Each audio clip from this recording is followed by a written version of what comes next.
अच्छा गाइस, अस्सलाम वालेकुम। और आप सबको पता है कि 11 जनवरी सैटरडे के दिन king of the arm wrestling challenge series होने जा रही है। एंड इंशाल्लाह उसमें 15 सुपर फाइट्स हैं। आप सबको इवेंट की डिटेल्स जो है पता है, वक्फे वक्फे से अपलोड हो रही हैं। सबसे पहले मैंने टीज़र अपलोड किया, उसके बाद पोस्टर्स अपलोड किए, कवर अपलोड किया, और इंशाल्लाह बस 5-6 दिन है। एंड जब तक आप ये वीडियो देख रहे होंगे तो 1-2 दिन ही बचेंगे मैच के होने तक।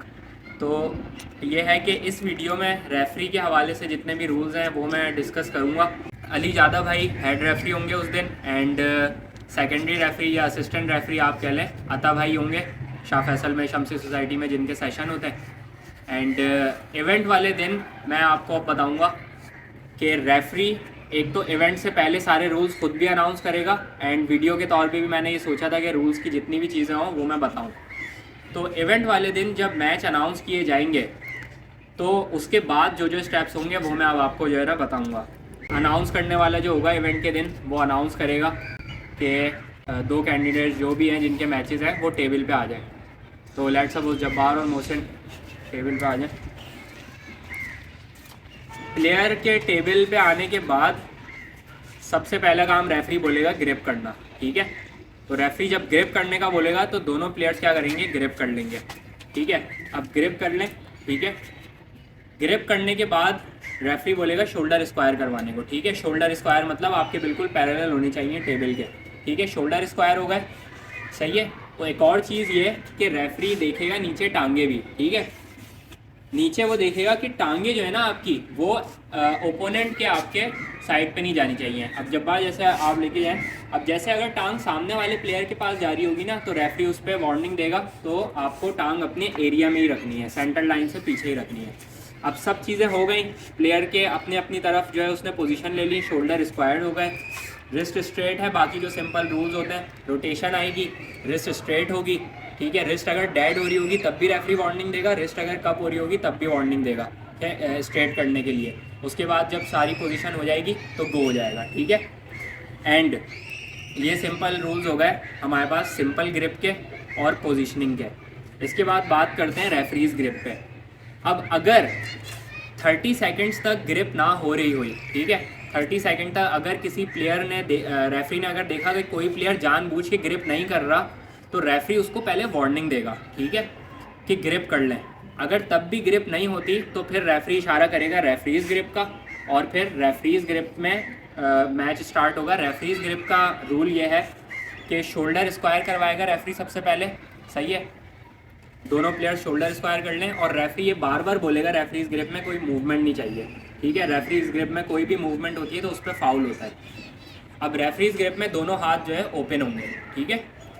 दोनों हाथ जब ओपन होंगे तो अक्सर ये यहाँ पे जो रेफरिंग हो रही होती है उसमें ये होता है दोनों हाथ ओपन रख के थम्स खुद से क्लोज़ करने का कहा जाता है कि थम्स क्लोज, ठीक है। लेकिन जो अली ज़्यादा भाई रेफरिंग करेंगे उसमें क्या होगा, जब वो हाथ मिलाएंगे दोनों के उसके बाद थम्स जो है खुद से क्लोज़ करेंगे, ठीक है। एंड फिंगर्स भी खुद से क्लोज़ करेंगे। एक और चीज़ ये रेफरीज ग्रिप में कि नॉर्मली हमने देखा रेफरीज में रेफरी जो है पूछ रहा होता है रेफरीज ग्रिप में हाई या लो का, ठीक है। हाई लो वाला मामला नहीं होगा। रेफरीज ग्रिप में रेफरी पूछेगा कि थंब आपने फिंगर्स के अंदर रखना है या बाहर रखना है, ठीक है। तो लेट सपोज मोहसिन की मैं अगर बंद करवा रहा हूँ और इनको थंब अगर बाहर रखना है तो इनका थंब जो है ओपन होगा, फिंगर्स बंद होंगी और थंब जो है बाहर आएगा फिंगर्स के। इसी तरह जब बाहर को थंब अंदर रखना है फिंगर्स के तो थंब बंद हुआ और फिंगर्स थंब के ऊपर आएंगी। इस पूरी रेफरीज ग्रिप वाले टाइम में अगर कोई भी मूवमेंट रेफरी को दिखी तो रेफरी उस पर फाउल दे देगा। तो ये प्लेयर्स पे डिपेंड करता है कि प्लेयर्स कितना जो है इफ़ेक्टिवली टेबल पे खेल रहे हैं। अच्छा, ये रेफरीज ग्रिप के हवाले से हो गया। इसके बाद फाउल्स को डिस्कस करते हैं, ठीक है। सबसे बेसिक फाउल जो सबको पता है वो एल्बो फाउल होता है। एल्बो फाउल अगर पैड से आगे आ गई एल्बो या किसी भी साइड पे एल्बो बाहर आ गई तो जो है हमारे क्या कहलाएगा, एल्बो फाउल कहलाएगा, ठीक है। उसके अलावा बम्प अगर आ जाए, सिर्फ एल्बो हो तो पैड पे ही लेकिन ऊपर अगर ज़्यादा उठ जाए तो वो क्या होगा, एल्बो फाउल में काउंट होगा अगर ज़्यादा बम्प आ जाए, ठीक है। बहुत स्लाइड बम्प मिलीमीटर्स में अगर बम्प हो तो वो वैलिड होता है, लेकिन अगर ज़्यादा आ जाए सेंटीमीटर और इंचेस तक अगर बात चली जाए तो वो क्या कहलाएगा, हमारे पास एल्बो फाउल कहलाएगा। एल्बो से रिलेटेड ये फाउल्स हो गए। एक और चीज़, लेट सपोज दोनों अपना गेम खेल रहे हैं, मैच बीच में फंसा हुआ है। अब अगर आप अपनी एल्बो पीछे लेके जाएं बिल्कुल एंड पे, ठीक है। अब अगर जब्बार ने, अब जैसे प्लेयर ने सामने वाले की एल्बो को पीछे पुश किया, ठीक है, उस तरफ पुश करें। अगर प्लेयर ने पीछे की तरफ पुश कर दिया ना अपने ओपोनेंट को, तो वो उस प्लेयर का फाउल हो जाएगा जिसने पुश किया है। देखने से तो ये लग रहा है कि उनकी एल्बो पीछे गई है, लेकिन इन्होंने पुश किया है। वो रेफरी देख लेगा, और रेफरी ने अगर देख लिया कि पुश किया जा रहा है सामने वाले को, तो फिर क्या होगा, वो इनको फाउल दे देगा, ना कि उनका फाउल होगा। तो ये एल्बो फाउल से रिलेटेड जो है सारी बातें थी। नहीं, साइड प्रेशर का ये है कि अगर साइड प्रेशर मारते हुए एल्बो बाहर चली गई ना, उस तरफ अगर बाहर जाएगी, क्योंकि साइड प्रेशर मारते हुए पीछे नहीं जाएगी बाहर, वो फिर प्लेयर का ही फाउल होगा। अगर साइड प्रेशर मारते हुए आपकी जा रही है तो फिर वो आपका ही फाउल होगा, ठीक है। ये सिर्फ पुशिंग वाली मूवमेंट होती है, जिसपे एल्बो अगर पीछे गई और सामने वाले ने पुश किया है तो वो सामने वाले का फाउल हो जाएगा, ठीक है। उसके बाद जो एक बेसिक फाउल है वो है शोल्डर का। अगर कोई प्रेस कर रहा है, लेट सपोज आप प्रेस कर रहे हैं, और प्रेस करते हुए ये जो सेंटर लाइन है ना, इससे अगर शोल्डर आगे आ गया, ठीक है, यानी सेंटर लाइन से क्रॉस कर गया, तो रेफरी उस पर डायरेक्ट फाउल देगा, ठीक है, मैच के दौरान। ये ज़्यादातर इनसाइड मूव पे ही होता है, जब पूरा प्रेस किया जा रहा होता है और शोल्डर सेंटर लाइन से क्रॉस कर जाए, सामने वाले के एरिया में चले जाए, तो ये सेंटर लाइन शोल्डर क्रॉस करने का फाउल होता है। ये शोल्डर के हवाले से फाउल हो गया। उसके अलावा जो फाउल होता है, लेट सपोज आप लूजिंग पोजीशन में जाएं, आप लूजिंग पोजीशन में जाएं और किंग्स मूव पे जाएं, ठीक है। इस पोजीशन में अगर लूजिंग पोजीशन में शोल्डर एल्बो पैड से नीचे गया, ठीक है, अगर शोल्डर लूजिंग पोजीशन में एल्बो पैड से नीचे गया, तो फिर वार्निंग मिलेगी और फिर फाउल मिलेगा। यानी अगर प्लेयर ऊपर नहीं आया वार्निंग पे, तो उस पर फाउल मिलेगा, ठीक है। अब जैसे इनका शोल्डर नीचे, तो रेफरी इनको ऊपर आने की वार्निंग देगा। अगर ये ऊपर नहीं आए तो मैच रोक दिया जाएगा और इनका फाउल हो जाएगा। एक और चीज़, सेम चीज़ अगर विनिंग पोजीशन में हुई, यानी आप विनिंग पोजीशन में और शोल्डर नीचे लेके जाए। अब इस पोजीशन में अगर शोल्डर नीचे गया ना, तो वो वैलिड होगा, उस पर कोई रूल्स अप्लाई नहीं होंगे, बिकॉज विनिंग पोजीशन में जो है शोल्डर आपका टेबल टॉप से नीचे जा रहा है। ऐसा कभी कभी आपने देखा होगा मैचेस में होता है कि रुक जाता है मैच, एक तरफ होता है, और फिर क्या कहते हैं, शोल्डर नीचे भी जा रहा होता है, तो उस पर फाउल नहीं होगा। उस पर अगर शोल्डर नीचे जाता है तो वैलिड होगा, उस पर कोई मैच स्टॉप नहीं होगा, ठीक है। फाउल्स के हवाले से ये सारी बातें थी। बाकी कुछ लड़कों के क्वेश्चंस थे, वो मैं आप तक पहुंचा देता हूं कि क्या थे। सबसे एक बेसिक क्वेश्चन था स्लिप के हवाले से, कि स्लिप कौन कौन सी पोजीशन में वैलिड है, कौन कौन सी पोजीशन में इनवैलिड है, स्ट्रैप पे मैच कब जाएगा।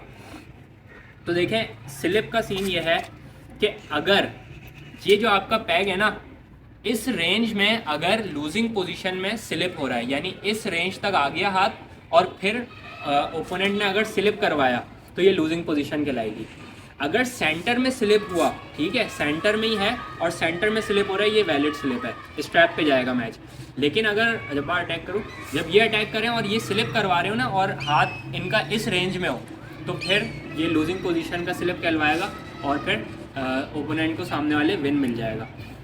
उसके अलावा ये कि पैरों के हवाले से ये बात थी, क्वेश्चन आया था कि पैर सामने वाले ओपोनेंट के पैर तक लाया जा सकता है। लाइक आप नीचे बैठे हैं बैक प्रेशर लेके, और आप जो है ना इनसाइड वाली पोजीशन में इनके पैर पे इस तरह हैं, ठीक है, मतलब चप्पल उतार के इनके पैर पे रखें, इनका मतलब नीचे से जो है ना डिस्टर्बेंस करें।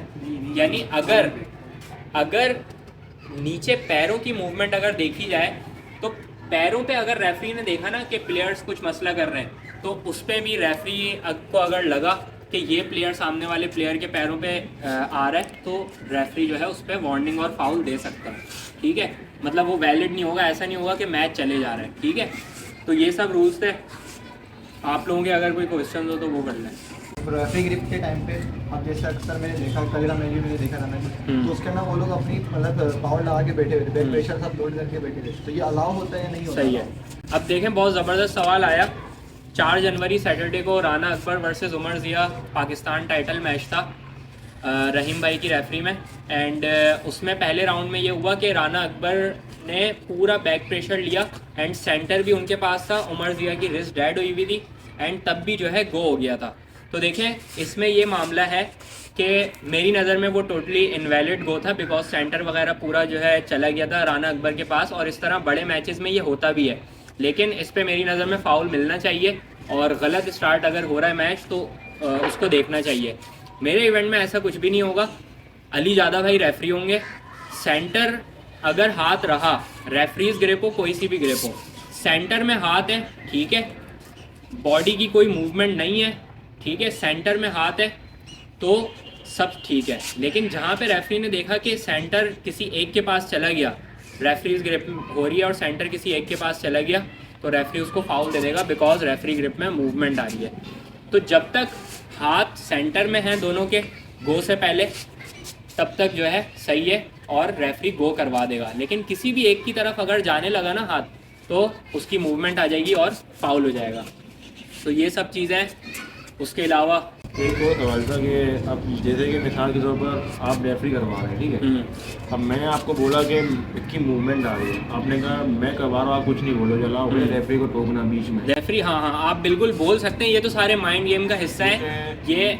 हाँ मैंने देखा था रहीम भाई की रेफरी में, रहीम भाई बोल रहे हैं मैं करवा रहा हूँ, तुम खामोश हो जाओ, हाँ मतलब मैं तुम्हें फाउल दे दूँगा, रहीम भाई ने कहा। हाँ ऐसा ही होता है कि रेफरी जब ग्रिप करवा रहा हो तो आप रेफरी को नहीं बोलें, लेकिन जहाँ पे भी आप अनकंफर्टेबल फील करें ना, तो आप एटलीस्ट बोल सकते हैं रेफरी को कि मेरी रिस्ट जा रही है, ये सामने वाला कंट्रोल ले रहा है, या मेरी फिंगर्स पे इस तरह लोड आ रहा है, इस तरह की सारी चीज़ें बोल सकते हैं।